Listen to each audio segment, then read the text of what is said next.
If you think all 160cc bikes feel the same, this one will change your mind in the first 5 seconds. Because the moment you twist the throttle on the Hero Xtreme 160R, it doesn't behave like a typical commuter. It feels lighter, sharper, and way more aggressive than what the specs alone suggest. And now in 2026, with both the 2-valve and the more powerful 4-valve version in the lineup, choosing the right one is more important than ever. So let's break it down in a way that actually helps you decide not just numbers, but real-world feel, performance, and value. First, the positioning. The Xtreme 160R sits right in that sweet spot between a daily commuter and a sporty street machine. It's not trying to be a full-on race bike, but it definitely doesn't want to be boring either. Hero designed it for riders who want something practical but still exciting every time they ride. Now here's where things get interesting. You've got two main versions. The original 2-valve model and the newer 4-valve variant. On paper, they might look similar. In reality, they feel quite different. Let's start with the 2-valve version. This is the lighter, simpler, and more budget-friendly option. It comes with a 163.2cc air-cooled engine that produces around 14.7 bhp. Now that might not sound crazy powerful, but because the bike weighs just around 139.5 kilograms, it feels surprisingly quick. And that's the biggest strength of this bike, its weight. The moment you sit on it, you notice how easy it is to control. In city traffic, it feels almost effortless. You can flick it through gaps, take tight turns, and handle stop and go traffic without getting tired. Acceleration is another strong point. It can go from 0 to 60 km/h in roughly 4.5 seconds, which is honestly impressive for this segment. It gives you that quick burst when you need to overtake, especially in urban conditions. Mileage is also solid, giving you around 46 to 49 km/L depending on how you ride. So it's not just fun, it's practical too. Now let's talk about the 4-valve version, because this is where things step up. The engine is still 163.2cc, but now it's a 4-valve setup with air and oil cooling. That change alone boosts power to around 16.6 to 16.9 PS. And you can feel that difference immediately. The throttle response is sharper, the mid-range is stronger, and the bike pulls harder at higher speeds.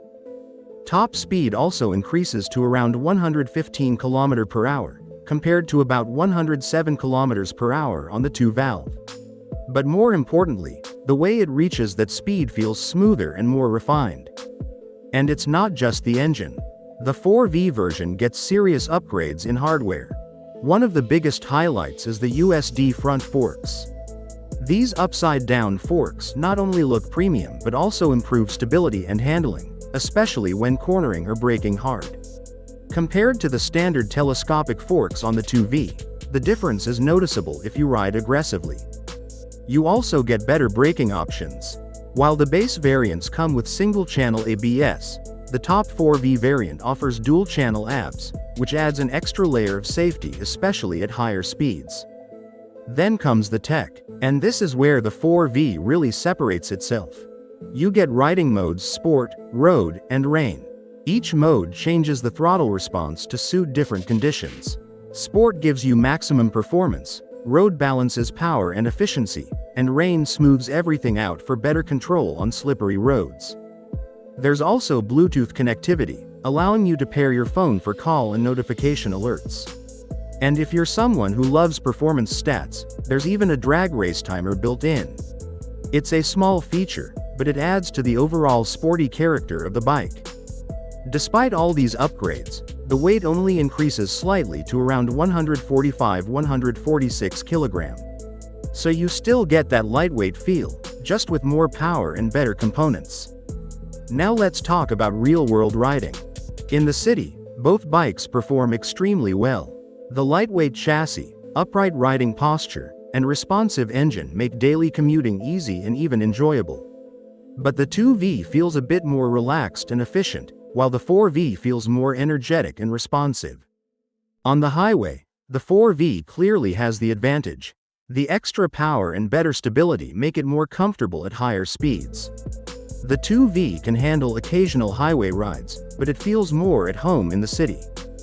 Fuel efficiency is quite similar between the two, with the 4V slightly lower but still respectable at around 45 to 48 kilometers per liter.